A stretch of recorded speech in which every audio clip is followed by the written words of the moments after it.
You know, in the hyper-competitive world of K-pop, a debut is everything. It's the moment you've worked for your entire life. But what if that moment, that entire career, was over in just 1 hour? That's what we're talking about today. The absolutely wild and cautionary tale of Ayla. Just one. Yeah, one single hour. That's how long the K-pop group Ayla's official career actually lasted. Can you even imagine? They get on stage, they have their debut performance, and literally 1 hour later, the dream is completely over. So how on earth did this happen? Let's break it down.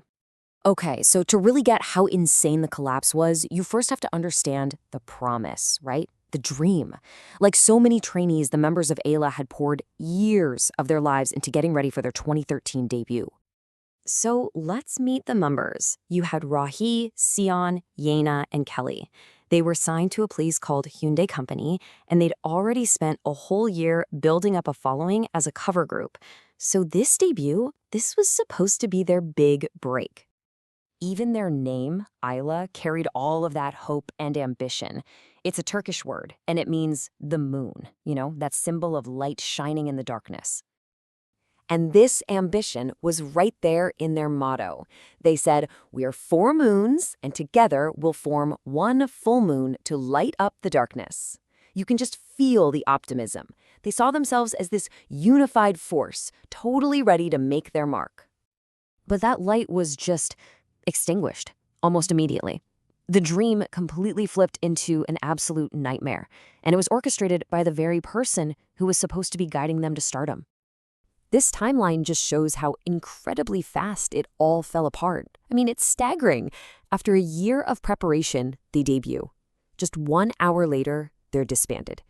And then, to make things 1,000 times worse, their own company turns around and sues them.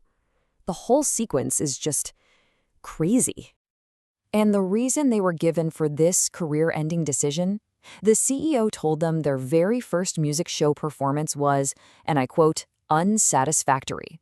For that, the group was over. But as the details started to come out, it became crystal clear there was a much, much darker story unfolding behind the scenes.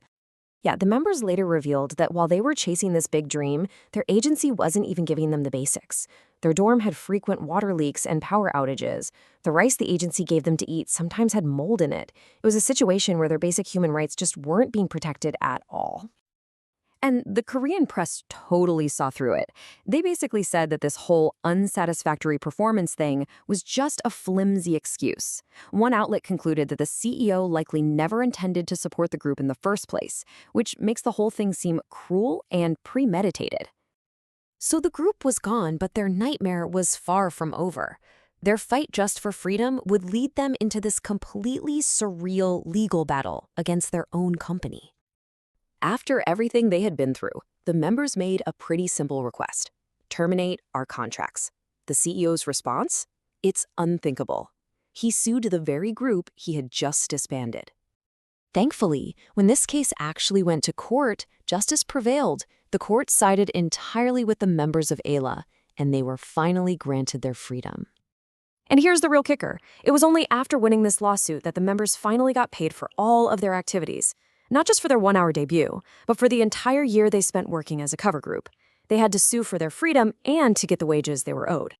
Ayla's story, as devastating as it is, became a real lightning rod. It sparked so much outrage among K-pop fans who saw it not as just some isolated incident, but as a symptom of a much bigger, scarier problem with smaller, predatory entertainment agencies. The fan reaction was furious, with so many people pointing out the hypocrisy.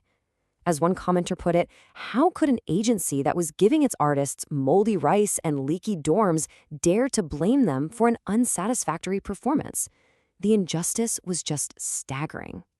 Other fans suspected a really cynical financial motive here. They believed the CEO's entire strategy was to force the group to quit, then sue them for breach of contract, just to try and squeeze money out of them and their families. And some fan theories went even further, pointing to this massive systemic issue. This comment suggests that some of these smaller companies aren't legitimate agencies at all, that they're actually shell corporations used for shady financial stuff, exploiting the dreams of idol trainees in the process. In the end, the 4 moons of Ayla fought for their light and they won their freedom. But their story casts a very long shadow, and it leaves us with this lingering, chilling question. For every one group like Isla that gets justice, how many others are still trapped out there, fighting a silent battle completely in the dark?